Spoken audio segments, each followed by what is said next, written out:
पटना में महागठबंधन की तीसरी बड़ी बैठक हुई। बैठक में समन्वय और संवाद पर जोर दिया गया। बैठक के बाद आरजेडी सांसद मनोज झा ने सीएम फेस पर बड़ा बयान दिया। मनोज झा ने कहा कि तेजस्वी यादव के चेहरे पर कोई असमंजस, कोई विवाद नहीं है। आरजेडी के इस बयान पर बिहार की सियासत फिर गर्मा गई।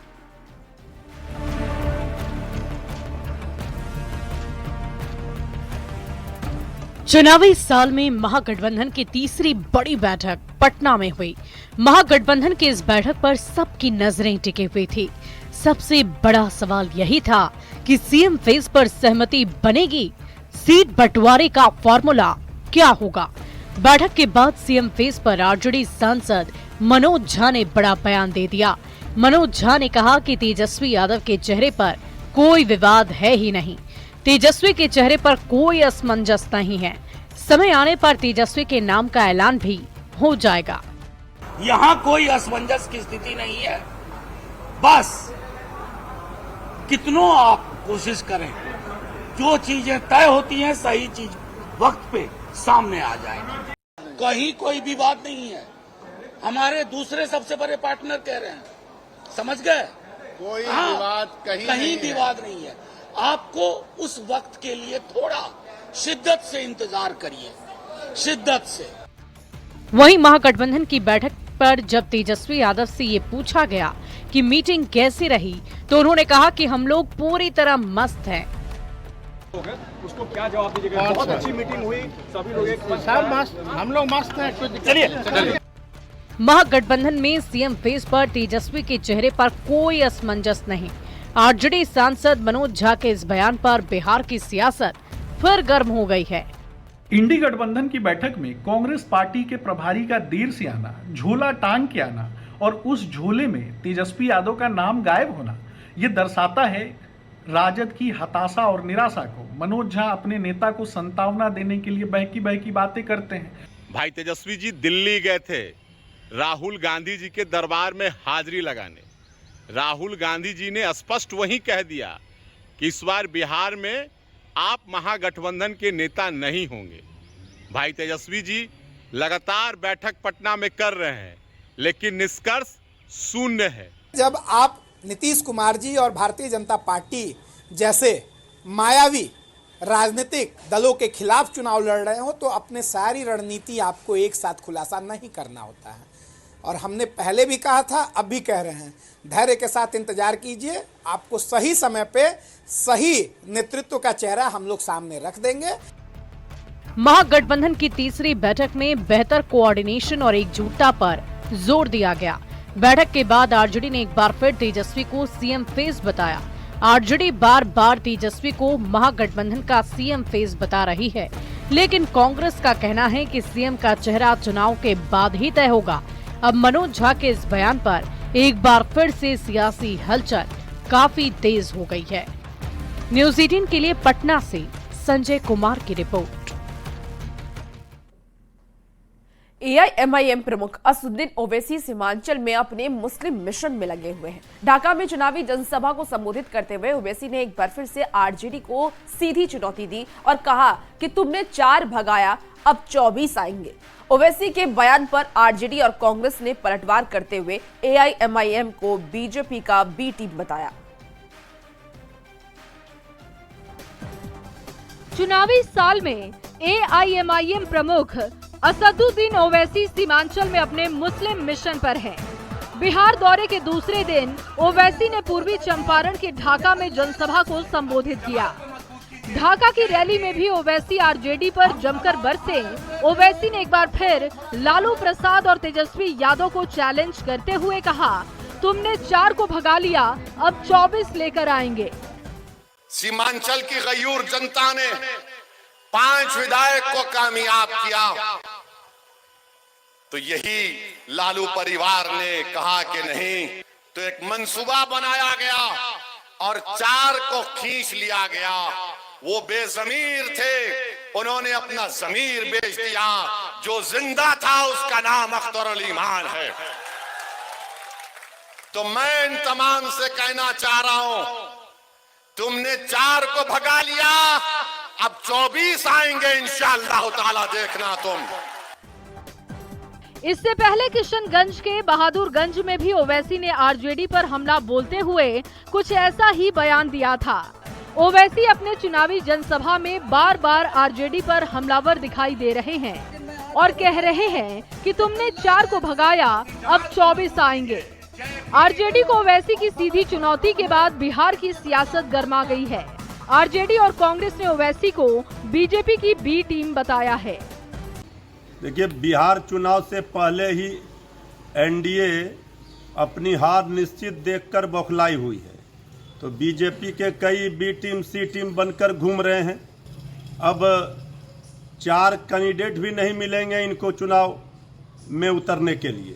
अब तो वोट कटवा की भी स्थिति नहीं है ओवैसी साहब। जब चुनाव आता है तो बिहार आते हैं। बिहार की जनता काफी समझती है कि ये अपना दुकान चलाने आए हैं और दुकान चलाएंगे भी क्यों नहीं।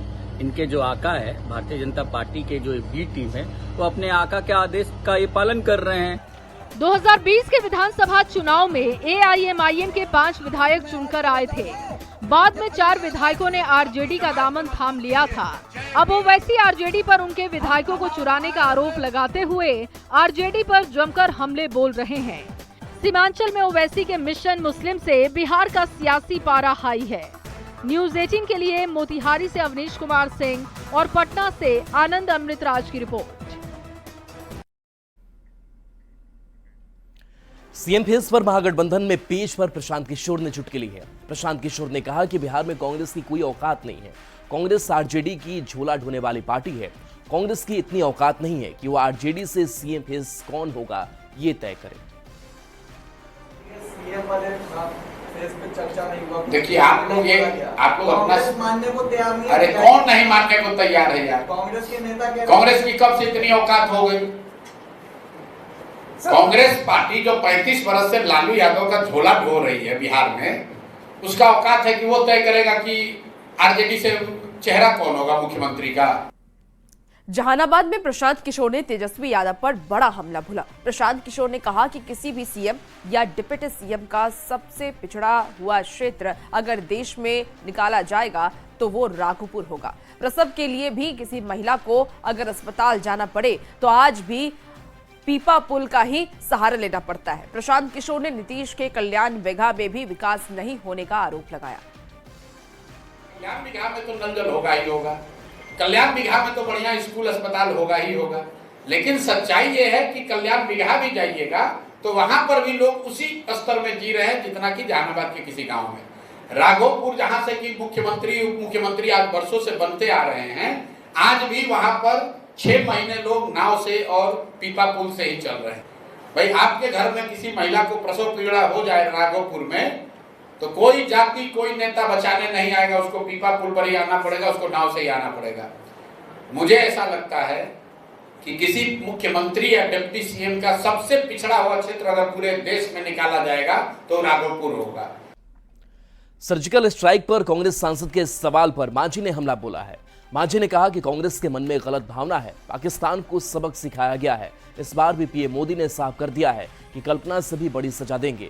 पीएम मोदी लगातार कार्रवाई में लगे हैं, दुश्मन को धीरे धीरे समाप्त किया जाता है। गलत भावनाएं होती है, अपने ढंग से सोचते हैं। सर्जिकल स्ट्राइक हो न हो इससे कोई मतलब नहीं। मतलब ये है कि पाकिस्तान को सबक सिखाना था, सिखाया गया। इस बार भी खुले मंच से प्रधानमंत्री ने कहा है कि उनको ये सबक सिखाएंगे जिसकी वो कल्पना भी नहीं करेंगे। और आज देख रहे हैं, चाहे सिंधु एग्रीमेंट का मामला हो, अनेक प्रकार का प्रतिबंधित मामला हो, ये सब क्या है? कहने का मतलब दुश्मन को धीरे धीरे शांत करना चाहिए, वो शांत हो रहा है। केंद्रीय जल शक्ति राज्य मंत्री राजभूषण निषाद ने कांग्रेस और राहुल गांधी पर बड़ा हमला बोला। राहुल गांधी के विदेश में दिए गए बयान पर निशाना साधते हुए उन्होंने कहा कि कांग्रेस गलती के लिए बनी है, राहुल गांधी देश का नाम खराब करने में लगे हैं। उन्होंने सेना के मनोबल को भी तोड़ा है। गलती करने के लिए ही बनी ही है और आज ये अपने पूर्वजों की गलती मान रहे हैं। कल आने वाली दूसरी कांग्रेस की पीढ़ी होगी, इनकी गलती को मानेगी। आज भी ये लगातार गलती कर रहे हैं, देश का नाम खराब करने का काम कर रहे हैं, दूसरे देश में जाकर के भारत की छवि को धूमिल करने का काम कर रहे हैं।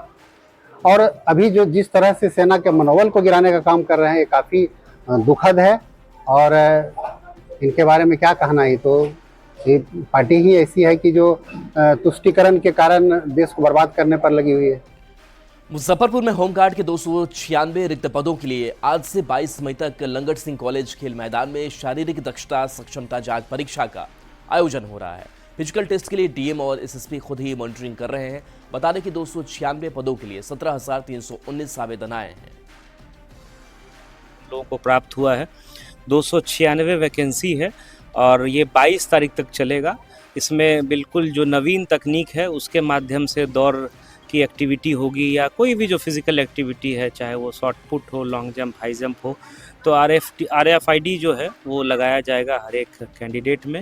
हर उसका एक जैकेट वगैरह है। तो पूरी प्रक्रिया है ताकि जो है इलेक्ट्रॉनिक तरीके से भी मॉनिटरिंग हो सके। और जॉइंट ऑर्डर निकाला गया है जिसमें सभी मुख्य बिंदुओं पर मजिस्ट्रेट और पुलिस फोर्स की व्यवस्था की गई है। सभी को 4 बजे से यहाँ पे रिपोर्टिंग करना है और सभी पदाधिकारी लगातार मॉनिटर करेंगे। किसी भी तरह की कोई सुरक्षा व्यवस्था के लिए हम लोग पूरी तरीके से सतर्क हैं। बात अब झारखंड की करते हैं। जमशेदपुर में सबसे बड़े अस्पताल MGM में मेडिसिन वार्ड के छत गिरने से 3 मरीज की मौत हो गई। प्रशासन की ओर से मृतक के परिजन और घर वालों के लिए मुआवजे का ऐलान किया गया है, लेकिन बड़ी जानकारी ये आ रही है कि वार्ड में लावारिस लोगों का इलाज चलता था। ऐसे में सवाल ये उठ रहा है कि क्या जिसका कोई नहीं उसका खुदा भी नहीं है यारो। पूरी खबर जानिए इस रिपोर्ट के जरिए।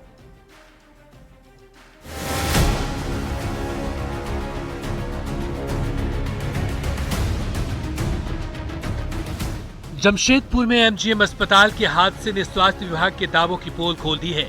मेडिसिन विभाग की छत धंसने से 15 मरीज दब गए थे, जिनमें से 3 मरीज की मौत हो गई, जबकि 12 मरीज का सुरक्षित रेस्क्यू कर लिया गया।